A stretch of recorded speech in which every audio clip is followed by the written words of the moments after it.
ta mình để in để nó bục lên để chụp la bục lên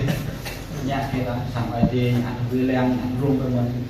để nó nghe á lại cha thế để nó thì hám mình mới chỉ ta nước bài thì để nó nhiều cái ta có bài thì để đang chinh để nó dùng nó học hồ lừng là im để không nó học nghe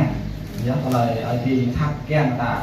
để nó bữa lại ta thích ta lần ngon ở dốc ta lại thì nó lại nó hiện ta bắt lại thì kèn mình gặp như thế như đầu ta